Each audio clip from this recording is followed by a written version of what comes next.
the next question is the one I reckon I've been asked more than anything else in regards to our history in the last 30 years. And the question is, did Adolf Hitler stay in Liverpool? Well. Now, let me say to you this. That's not who I'm going to talk about today. I'm going to talk about the Liverpool Hitler. But I will just mention that this story will not go away. And I'll explain where it started as I talk. And it's based on a reasonable assumption. So it's not entirely impossible. I don't think he did come here, but I wouldn't put my last pound on it. And it will never be proven now anyway. So, anyway, let me just talk about this. Hitler, without going through the details, to most of us, the facts, the general facts of his life are relatively well known, except that before the First World War, there is a time in his life when he is almost a down and out. He's living in men's hostel dormitories. Also, and Hitler was no coward, he fought in the First World War and was injured twice and so on, but he did not want to be drafted, conscripted into the Austrian army, because of course he was Austrian. He did not want to be conscripted into that army, and the idea that he might have been in Liverpool, because relatives most certainly were, and the idea would be that he went abroad to escape the draft, the conscription. Now, as to the facts of the case, I'll come to them later. But I have a feeling about this that he would not have been able to resist telling his cronies that he'd been here. This rumour is not just Liverpool, by the way. There was another book published recently that, and this was a serious book, that Blackpool was not bombed because Hitler had visited it. Well, it's not quite true. Blackpool was actually bombed by mistake, probably, but it was. But that was another strange story that surfaced about 10, 15 years ago. So, the idea that he might have gone on the run to escape the draft is a reasonable idea to have. But nobody who, well, let me put it this way. No one who would describe themselves as an eminent Hitlerologist, shall we put it, has accepted the fact that he might not have been here, that he might have been here.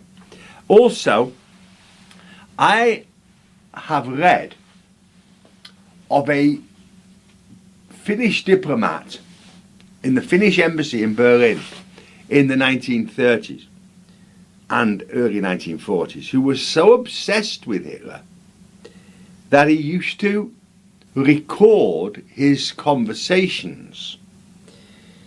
Hitler would stay up extremely late. This similarity with Stalin is curious. And he would expect his friends and cronies to stay around the table with him until it was time, until he decided to give up for the night. It might be 3 or 4 a.m. So he lived on this kind of 3 or 4 a.m. close down, start the day 10 or 11 or whatever. I can't believe that in one of these rambles, and sometimes he would speak for hours, that he would not have said that he knew the English because he'd been there or whatever. I can't believe that he would have not mentioned that. But anyway, we'll never know. But let's talk about the family who were here. The Hitler family is complicated. Now, if you think that anything is different about families, well, forget it. The Hitlers, the Schittelgrubers, as they were once called, are very complicated. Lots of half-brothers, lots of affairs, lots of illegitimate children, Lots of arguments about whether his grandfather was Jewish. That's a good one. Lots of arguments about whether Hitler and a girlfriend had a baby. That's not been finally put to bed either. There's a book about that.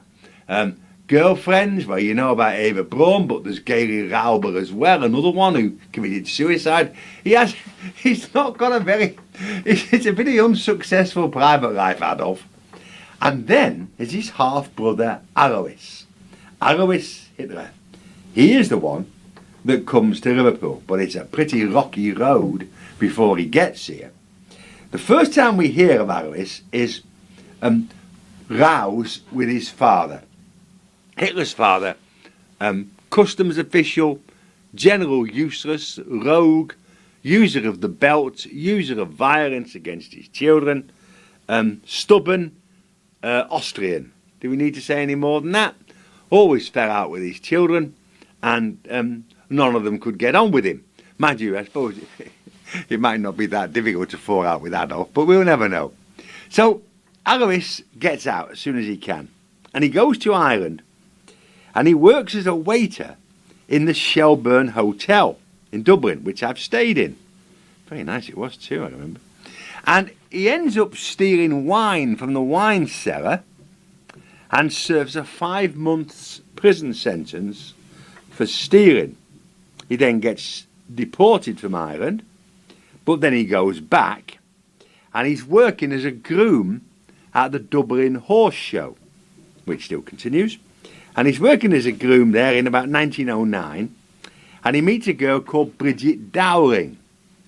And they get together and they elope to London, where they marry on the 3rd of June 1910.